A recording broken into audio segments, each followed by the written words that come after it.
എൻ്റെ കഞ്ഞി ഇങ്ങനെ വന്നുകൊണ്ടിരിക്കുകയാണ്. ഞാനിത് പേഴ്സണൽ വ്ളോഗാക്കുകയാണ്. ഇതിനു മുമ്പേ കുറേ വീഡിയോസൊക്കെ ഇട്ടിരുന്നു. അപ്പോൾ അതൊന്നും ക്ലിക്കായില്ല. അപ്പോൾ എൻ്റെ പേഴ്സണൽ വ്ളോഗ് തൽക്കാലത്തേക്ക് ഞാൻ എന്നെ കാണിക്കുന്നില്ല. പക്ഷേ എന്നെ അറിയാവുന്നവർക്ക് എന്നെ അറിയാം. പിന്നെ എൻ്റെ ശബ്ദം ജലദോഷം പനിയൊക്കെ പിടിച്ചു. അപ്പോൾ ഇതാണ് തെലങ്കാനത്തെ റേഷനരി. ഇത് വെന്ത് കഴിഞ്ഞാൽ കഴിക്കണം, മരുന്ന് കഴിക്കണം, ഒരുപാട് കാര്യങ്ങളുണ്ട്.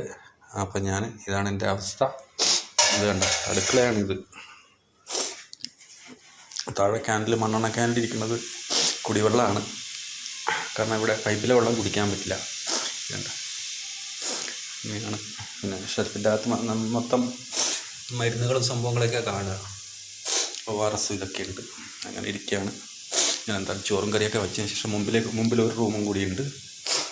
വച്ചതിന് ശേഷം ഞാൻ വീണ്ടും വീഡിയോ ഇടാം. എല്ലാവരോടും ഞാനങ്ങനെ ചോറ് വെച്ചു. എന്താ കറിയെന്ന് എനിക്കറിയില്ല. അടുത്ത വീട്ടുകാരെന്ന് പരിപ്പ് എന്നൊക്കെ പറയുന്നുണ്ട്. എന്തായാലും കഴിക്കാൻ നോക്കട്ടെ. ഇതും കൂട്ടിയിട്ട് കഴിക്കണം. കാരണം തീരെ വയ്യ. കഴിച്ചതിന് ശേഷം ഞാൻ വന്നിട്ട് പിന്നീട് വീണ്ടും വീഡിയോ ഇടാം.